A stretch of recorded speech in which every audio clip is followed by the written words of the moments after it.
이 시간에는 오해와 이해라고 한 주제를 가지고 주의 말씀을 함께 듣도록 하겠습니다. 지금 여러분 앞에 두 사람이 있는데 한 사람은 빨간 옷을 입었고 한 사람은 파란 옷을 입었다고 생각해 봅시다. 이 두 사람 중에 여러분은 어떤 사람이 더 잘 보이겠습니까? 사람마다 다를 수가 있겠지만 대부분의 사람들은 빨간색이 더 잘 보인다 합니다. 빨간색이 더 눈에 잘 띈다고 말을 하죠. 그러면 어두울 때 보면 어떠하겠습니까? 어두울 때 보면 빨간 옷을 입은 사람과 파란 옷을 입은 사람 중에 누가 더 잘 보이겠습니까? 우리는 빛이 비치는 곳에서 빨간 옷을 입은 사람이 잘 보이기 때문에 빛이 잘 비추지 않는 어두울 때에도 빨간 옷이 잘 보일 거라고 생각을 합니다. 그런데 1787년에 체코에서 태어난 프르니게라고 하는 의사요 생리학자가 어느 날 보았더니 다름을 알게 되었습니다. 낮에는 빨간색이 잘 보이는데 해가 져서 어두워지면 빨간색보다 파란색이 더 잘 보인다는 것을 알게 되었습니다. 왜 이런 현상이 나타날까요? 그 이유는 사람은 주위의 밝기에 따라서 사람이 초점을 맞추고자 하는 색이 달라지기 때문입니다. 같은 물이지만 우리가 더울 때에는 찬물을 찾고 그리고 추울 때는 따뜻한 물을 찾지 않습니까? 찾는 물이 달라지는 것처럼 우리의 눈도 어두울 때와 밝을 때에 초점을 맞추는 색이 다르다는 겁니다. 같은 거지만 시간에 따라서 주위의 배경에 따라서 우리가 주목하여 보는 것이 달라집니다. 하늘을 생각해 봅시다. 여러분이 생각하는 하늘은 어떤 색입니까? 제가 어렸을 때에는 10가지 크레용을 사용했습니다. 크레용에는 이름이 있었는데 그 이름 중에 아직도 기억에 남는 색이 있습니다. 하늘색입니다. 그 당시에는 크레용의 색의 이름이 하늘색이었습니다. 지금으로 말하면 파란색이었습니다. 노래 부를 때로 파란 하늘이라는 노래를 많이 불렀기 때문에 하늘은 당연히 파란색이라고 하는 것을 받아들였습니다. 그런데 어느 날 나이가 들어서 보았더니 하늘의 색이 늘 파란 것은 아니었습니다. 진한 파랑일 때도 있고 옅은 파랑일 때도 있었고 회색일 때도 있고 때로는 검은색에 가까울 때도 있었습니다. 그뿐만이 아니죠. 해가 질 때가 되면 하늘의 색은 노란색이나 붉은색으로 뒤바뀌고 맙니다. 그렇기 때문에 하늘색은 파란색이라고 하는 말은 맞을 때도 있지만 대부분은 그러하지 아니합니다. 하늘의 색을 하나로 규정할 수 없습니다. 하늘의 색이 너무나 많기 때문이죠. 낮에 보는 하늘과 그리고 저녁에 보는 하늘과 밤에 보는 하늘의 색은 다릅니다. 하늘의 색이 다른 이유는 어디 있습니까? 우리가 잘 알고 있듯이 빛이 흩어지기 때문입니다. 빛의 색은 무지개 색처럼 여러 가지입니다. 그러나 우리의 눈은 그 색을 모두 한꺼번에 보는 것이 아니라 가장 눈에 띄는 색을 보게 되어져 있습니다. 여러분의 손에 지금 종이와 모래와 자그마한 자갈이 있다고 가정해 봅시다. 이것을 여러분이 앞으로 던졌습니다. 던지면 어떻게 될까요? 가장 가까운 곳에 종이가 떨어질 것이고 그 다음에는 모래가 떨어질 것이고 먼 곳에는 자갈이 떨어질 겁니다. 이것을 색으로 볼 수 있습니다. 가장 가까운 곳에서 보여지는 색이 있고 중간 거리에서 보여지는 색이 있고 멀리서 보여지는 색이 있습니다. 낮은 지구가 태양과 가까운 거리에 있죠. 그렇기 때문에 빛 중에서도 파장이 가장 짧은 파란색이 중심으로 보입니다. 그러나 저녁이 되면 지구와太陽의 거리가 멀어지죠. 그렇기 때문에 파장이 긴 붉은색이 중심으로 보이게 되어져 있습니다. 마치 손에 무언가 던졌을 때에 가벼운 것이 앞에 떨어지고 무거운 것이 멀리 나가는 것처럼 색도 역시 그러하다는 겁니다. 무엇을 말합니까? 같은 하늘이지만 시간에 따라서 색이 다르다 하는 겁니다. 그런데 어떤 사람이 낮에 하늘을 본 것 같습니다. 파란 하늘을 본 것 같습니다. 그 색이 자신의 마음속에 깊이 새겨진 것 같습니다. 그래서 그 사람이 어느 날 하늘색은 파란색이라고 말했습니다. 사람들은 그 말을 듣고 하늘을 보았더니 정말로 파랗게 보였고 하늘색을 파란색이라고 할 때에 고개를 끄덕였습니다. 분명 자신의 경험을 가지고 자신이 본 것을 가지고 말한 것입니다. 그런데 그 말을 듣는 사람이 어느 날 하늘을 보는데 아침부터 저녁까지 계속해서 보았습니다. 보았더니 하늘의 색이 달라짐을 발견하게 됩니다. 하늘의 색이 파란 적이 별로 없음을 알게 됩니다. 그럼 어떻게 될까요? 하늘색이 더 이상 파란색이라고 말하지 아니합니다. 사람이 보았다고 하는 것, 경험했다고 하는 것은 무엇을 말할까요? 전체를 보고 전체를 경험하는 것은 아닙니다. 지극히 일부를 본 것이고 지극히 일부를 경험한 것입니다. 하늘의 색이 파란색일 때도 있지만 늘 파란색만은 아닙니다. 시시각각으로 달라집니다. 하늘의 색이 계속해서 달라지는 것처럼 사람이 보는 색도 달라집니다. 사람이 중요하게 여기는 것도 달라집니다. 똑같은 사람이지만 초등학교 때 좋아하는 것과 중학교 때, 고등학교 때, 또 성년이 되어서 좋아하는 것이 계속해서 달라집니다. 좋아하는 것만 달라지는 것이 아니라 중요하게 여기는 것도 달라집니다. 어느 날 자신의 삶을 뒤돌아보면 내가 왜 좋아했지? 그게 뭐이 중요한 내가 여기 매달렸을까? 하는 생각을 하기도 합니다. 그렇다면 사람들이 왜 좋아하고 중요하게 여기는 것이 나중에는 중요하지 않은 것으로 드러나게 되겠습니까? 그 이유는 알기는 알지만 제대로 알지 못하기 때문입니다.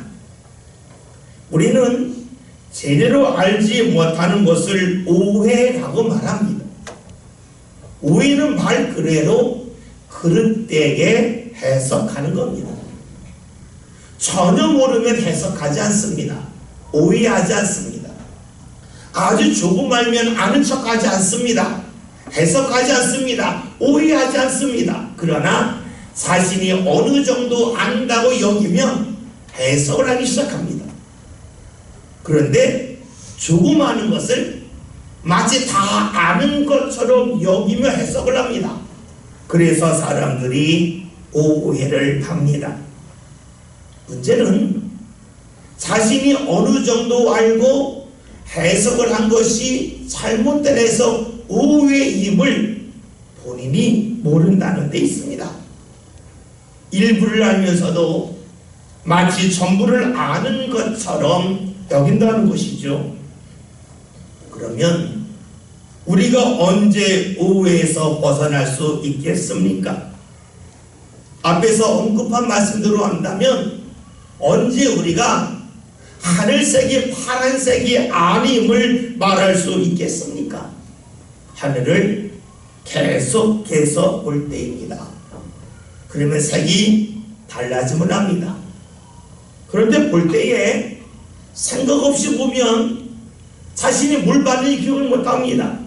주의 깊게 본 사람만이 하늘의 색이 파란색이라고 말하는 것은 오후의 힘을 정확하게 알 수가 있습니다. 그리고 자신이 다른 누군가에게 들었던 말, 하늘색은 파란색이라고 말한 것이 잘못되었다고 과감히 말할 수 있습니다. 여러분, 그렇죠? 오해에서 벗어나려면 계속해서 보아야 됩니다. 주의 깊게 보아야 합니다. 그럴 때 오해에서 벗어나고 바르게 이해할 수 있습니다. 오늘 성경은 이것은 것에 관하여 말씀하고 있습니다. 본문 10절에 있는 말씀을 함께 봅니다.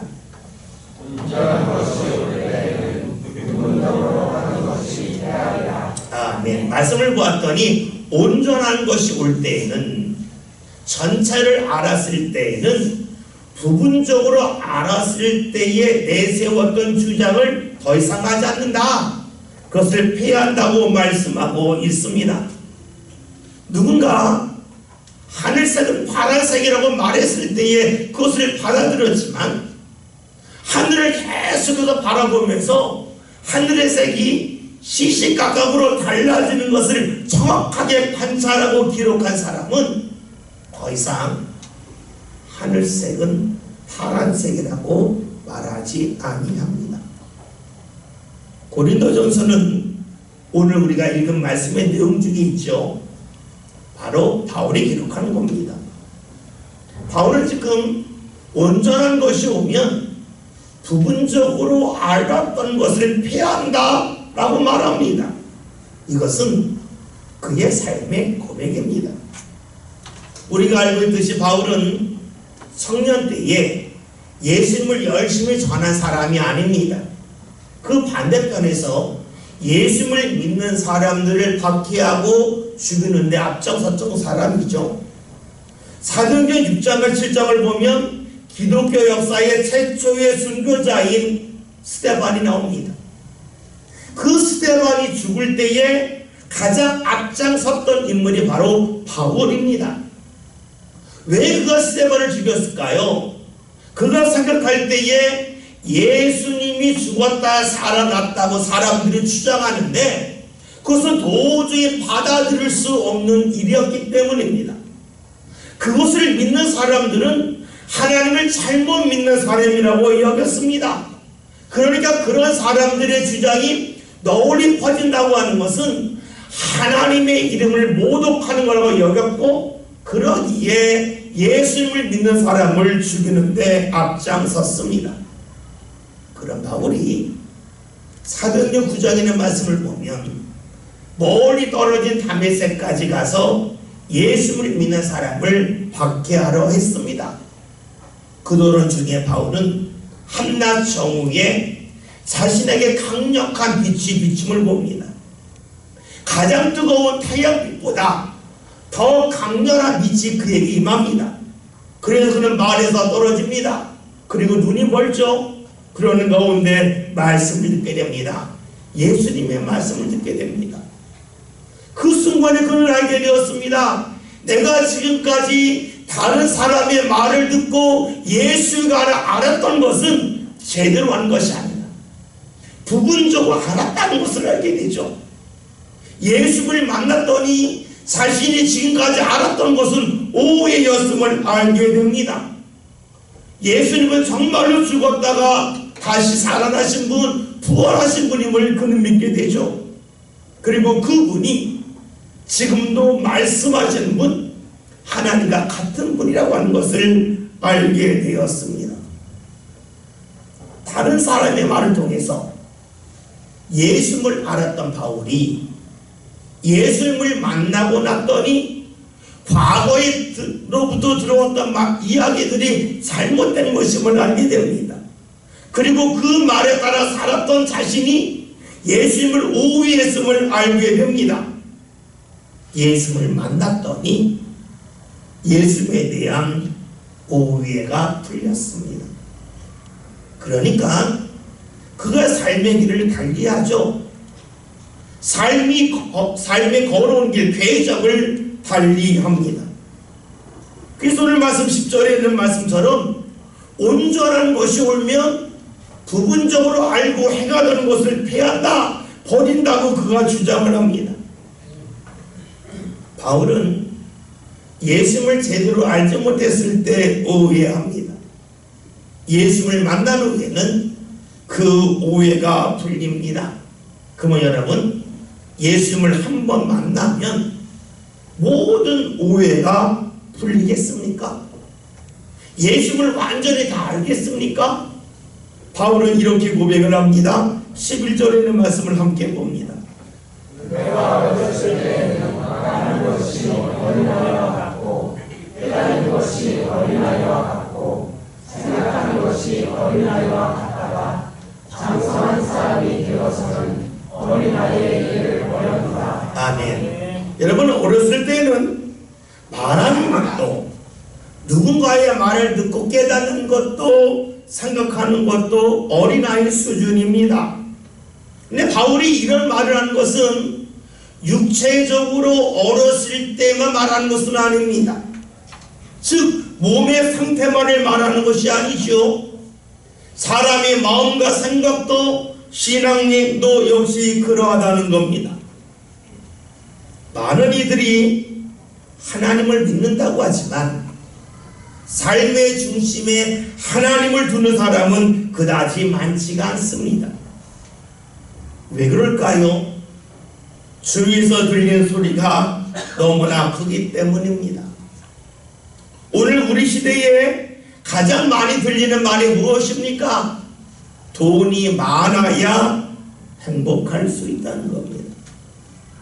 남들이 알아주는 직장에 들어가야 자신의 삶을 즐길 수 있다는 겁니다.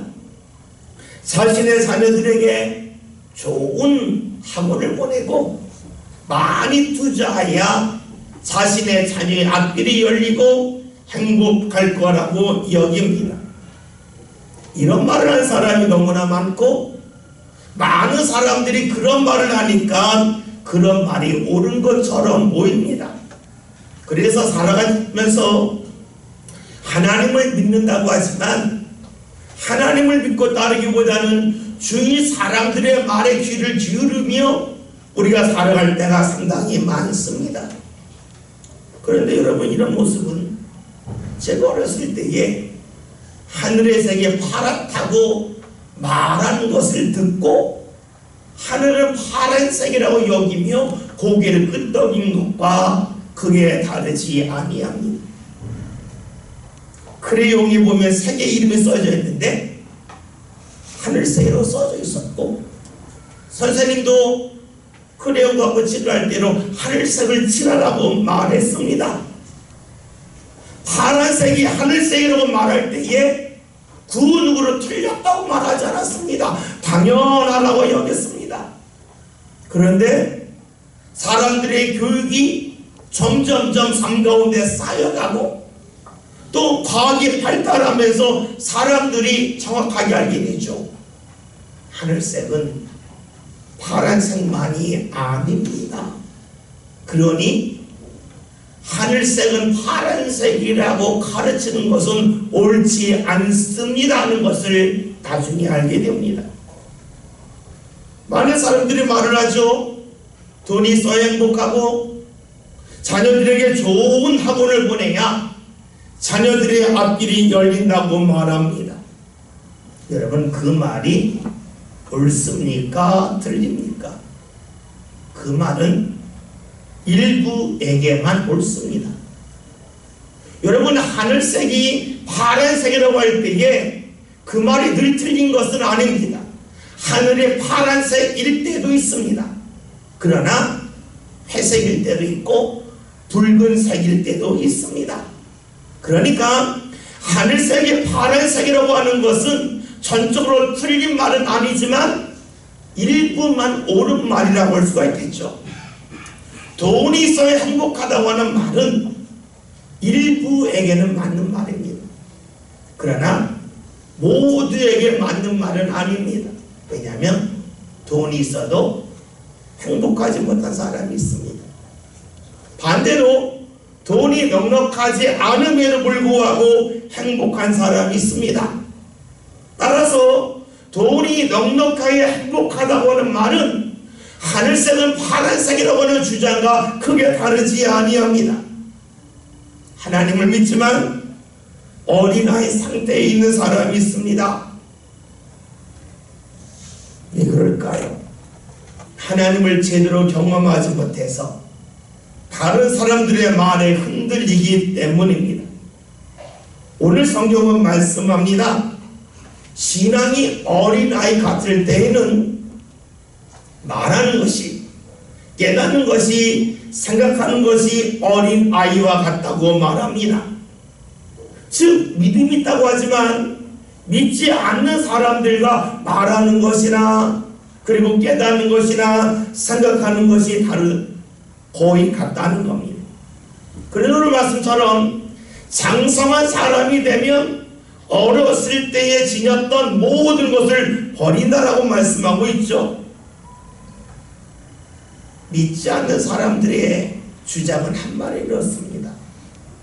환경에 따라서 사람의 삶이 달라지고 결정된다 하는 겁니다. 신앙은 다릅니다. 신앙은 환경에 따라 삶이 달라지는 것이 아니라 이 세상을 만드시고 주관하시는 하나님에 따라서 삶이 달라진다고 말을 합니다. 왜요? 세상을 만드신 분은 하나님이시고 세상을 주관하시는 분도 하나님이시기 때문입니다. 어린아이와 장성한 사람의 믿음의 차이가 어디 있겠습니까? 하나님에 대한 오해와 이해의 차이에 있습니다. 어린아이는 삶이 어려우면 하나님의 자신을 버렸다, 멀리 했다고 여깁니다. 반면에 장성한 사람은 자신의 삶이 어려움, 때로는 자신이 추락한 것처럼 보일 때에 하나님이 자신의 삶 가운데 무언가 일을 하기 위하여 지초봉사를 하고 있다고 여깁니다. 생각해 봅시다. 어린아이들에게 집을 지라 그러면 장난감으로 집을 져요. 장난감으로 집을 지는 특징이 있죠. 기초공사가 없습니다. 장난감으로 무언가 집을 짓는데 땅을 파지 않습니다. 그냥 막대기에 꽂고 거기에다 무언가 묻고 그 정도 합니다. 그냥 블록을 쌓아나갑니다. 근데 어른들은 집을 짓을 때에 장난감으로 짓지 않습니다.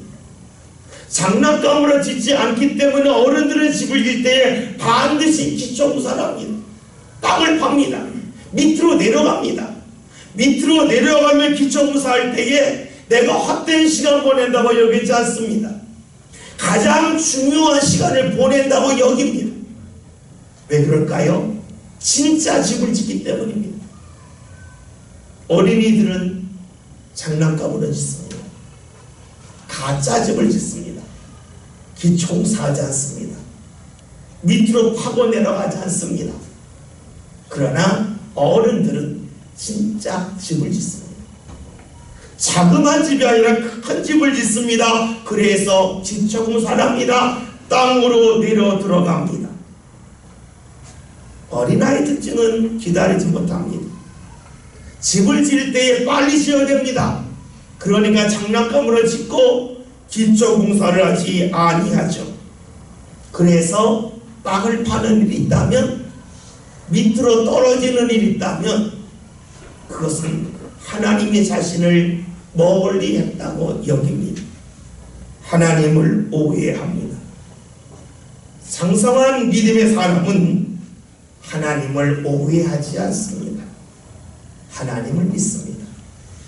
하나님의 자신 삶 가운데 허락하시는 일은 자신이 구체적으로 그 내용을 다 알지 못한다 할지라도 하나님의 뜻이 있음을 믿습니다.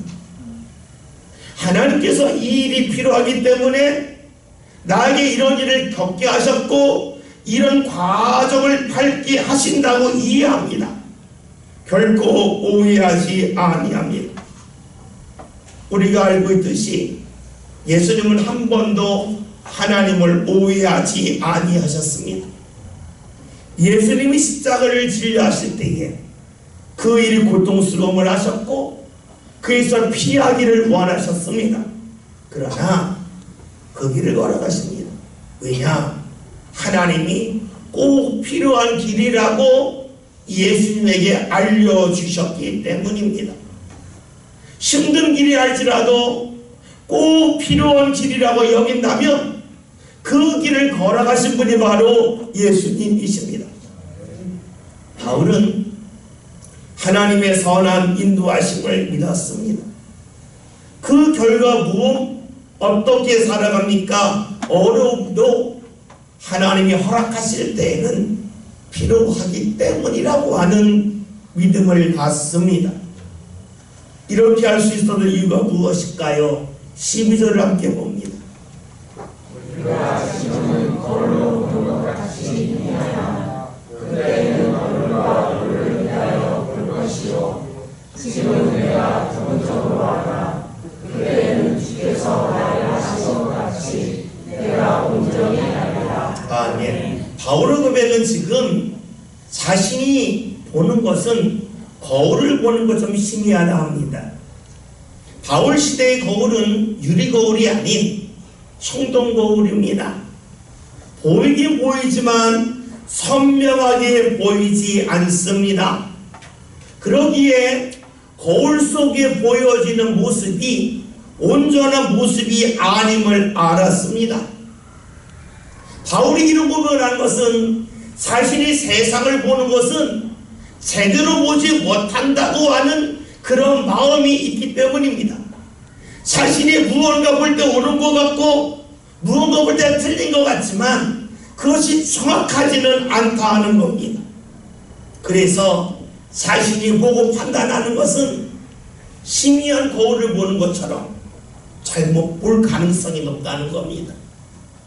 자기의 판단대로 살아가면 오해하며 살 수밖에 없다 하는 것이지요. 그러나 그런 고백을 합니다. 그때에는 우리가 얼굴끼리 맞대고 보는 것으로 볼 거다. 즉 하나님이 어떠한 일을 하시는지가 명확하게 드러나게 되면 지금까지 알지 못했던 것을 정확하게 알게 된다고 하는 그의 고백입니다.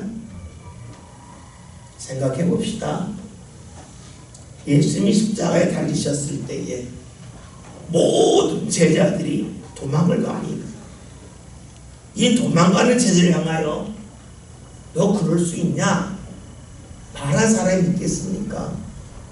아무도 없죠. 잘했다.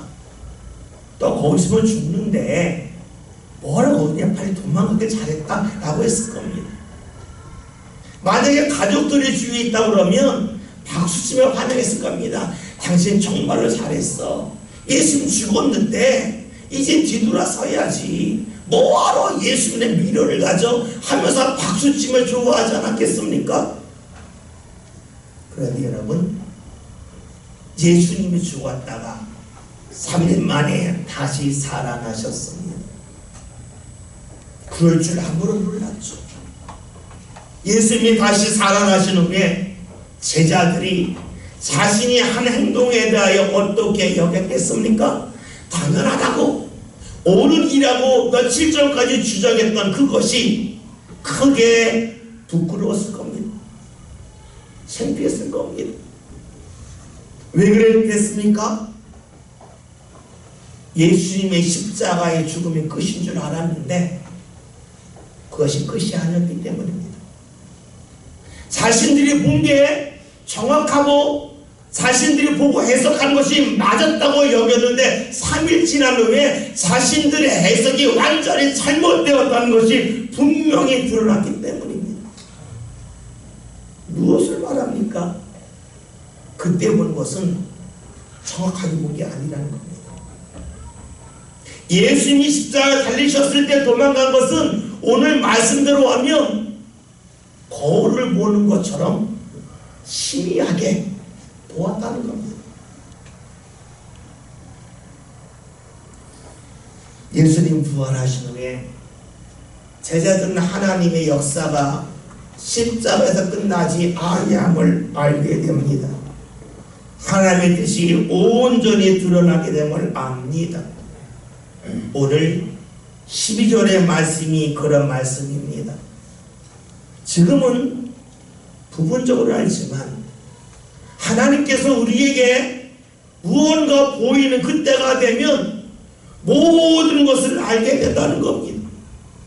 부분적으로 알아서 판단했던 것이 나중에는 잘못되게 드러날 수 있다는 겁니다. 그래서 오늘 말씀이 뭡니까? 그때가 되면 안다는 겁니다. 지금은 모른다 하는 것이지요. 사람들은 하나님이 하신 일을 다 알 수가 없습니다. 희미하게 알 뿐입니다. 사람들이 하나님이 하신 일을 다 알 수 있는 능력이 없습니다. 그러기 우리에게 필요한 것이 무엇입니까? 하나님을 향한 믿음을 갖고 보는 겁니다. 믿음을 갖고 볼 때에 우리의 삶 가운데 일어나는 어려움에 대하여 함부로 판단하지 않고 오해하지 아니하고 하나님이 나를 인도하시는 과정이 있음을 끝까지 믿고 나갈 수 있기 때문입니다. 오늘 12절 하반절의 말씀 보면 그때에는 주께서 나를 아신 것 같이 내가 온전히 알리라 합니다. 하나님은 우리를 늘 온전히 알고 계십니다. 우리의 외모만 알고 계신 것이 아니고 우리의 생각과 우리의 마음, 우리 중심까지로 하나님은 정확하게 알고 계십니다. 반면에 우리는 하나님을 모릅니다.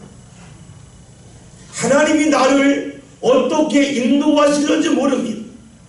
하나님이 나에게 어떤 은혜를 주시는지 아무도 알지 못합니다. 그래서 우리는 하나님에 대한 오해가 너무나 많이 있습니다. 내가 힘든데 이런 일까지 해야 되나 라고 생각을 합니다. 내가 바쁜데 이렇게까지 시간을 내야 되냐 라고 생각할 수 있습니다. 왜 그럴까요? 희미하게 알기 때문입니다. 분명하게 안다면 그렇게 하지 않을 겁니다. 그러나 문제는 우리는 분명히 알 수 있는 능력이 없다는 겁니다. 그래서 우리에게 필요한 것이 무엇입니까? 주님을 향한 믿음입니다. 어떤 믿음이 필요합니까? 그것은 예수님이 부활하셨음을 믿는 것이고 부활하신 예수님을 경험하는 데 있습니다.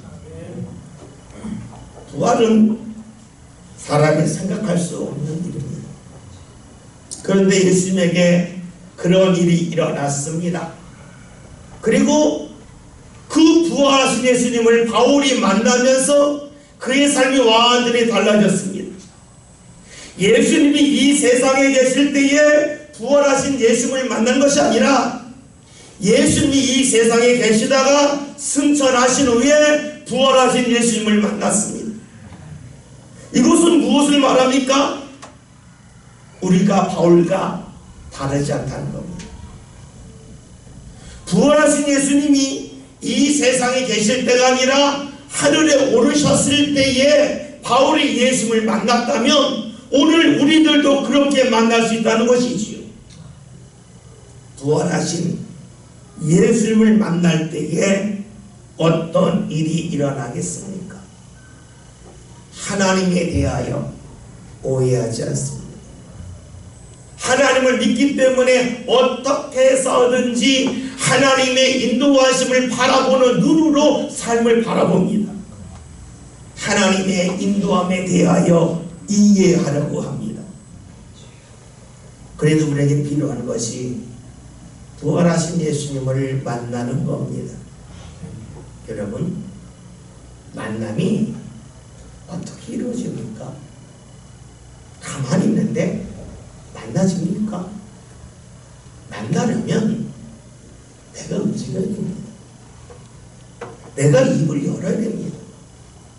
만나려면 내가 만나고자 하는 마음의 갈망이 있어야 됩니다. 몸도 움직이지 않고 입술도 열려지지 않고 갈망하지도 아니하면서 내가 예수님을 만나겠다 한다면 그것은 어리석은 주장일 뿐입니다. 하늘이 파란색이라고 주장할 때가 있었습니다. 하늘이 파란색이 아니라고 말할 수 있는 사람은 누구였겠습니까? 하늘을 계속해서 본 사람입니다. 하늘을 주의 깊게 본 사람입니다. 믿지 않은 사람들은 지금도 주장합니다. 죽었다가 어떻게 살아나냐? 어떻게 다른 이가 나의 죄를 씻어줄 수 있냐? 어떻게 죽었 사람이 천국에 갈 수가 있냐? 라고 말을 합니다. 그런데 여러분, 가만히 있으면 그들의 말이 맞습니다. 그러나 내가 찾으면, 내가 구하면, 내가 주님을 만나면 그 주장이 잘못되었다고 말할 수 있습니다. 하늘이 아무리 파란색이라고 많은 사람이 말한다 할지라도, 모든 사람이 그렇게 믿는다 할지라도 하늘을 계속해서 보고 주님께 본 사람은 그 말이 틀렸다고 할 수 있습니다. 오해에서 벗어납니다. 오늘 말씀 제목이 오해와 이해입니다. 왜 오해합니까? 잘 몰라서 그렇습니다. 잘 모르기 때문에 누군가 한 말을 그대로 받아들입니다. 누군가 하늘이 파란색이라면 그런가 보다 하고 맙니다. 누군가 교회 다녀봤자, 예수 믿어봤자 무슨 소용이냐? 그런가 보다 합니다. 신앙을 오해합니다. 그러나 여러분, 주의 깊게 하늘을 볼 때에 하늘의 색을 발견할 수가 있고, 그리고 계속해서 볼 때에 하늘의 색을 발견할 수 있는 것처럼 우리가 계속해서 주의 깊게 부활하신 예수님을 만나고자 할 때에 우리는 잘못된 신앙이 오해에서 벗어날 수가 있습니다. 사람들은 지금 내 눈에 보이는 대로 판단하고자 합니다. 그러나 우리가 앞에서 살펴보았던 것처럼 사람이 보는 것은 계속해서 달라집니다. 보는 것은 지극히 일부입니다. 제대로 볼 수 없습니다. 그러기에 우리가 보는 것을 가지고 판단하고 결정하는 것은 우리의 삶에 큰 오해를 불러일으킬 뿐입니다. 여러분, 삶에 어려움이 있습니까? 어려움이 있다 할지라도 여러분이 부활하신 예수님을 만난다면 그 어려움은 여러분 삶 가운데 하나님께서 장난감 집을 짓게 하신 것이 아니요 견고한 집을 짓게 하기 위하여 지체 공사를 하고 계심을 여러분이 볼 수 있을 겁니다. 부활하신 예수님을 만나고자 힘씁시다. 부활하신 예수님을 찾고자 여러분 간절한 마음으로 주님 앞에 나옵시다. 그래야 우리의 신앙이 오해에서 벗어나 주님을 이해할 수가 있고 주님의 역사를 소망하는 믿음의 삶을 함께 살아갈 수 있기를 주님의 이름으로 기원드립니다. 기도합니다.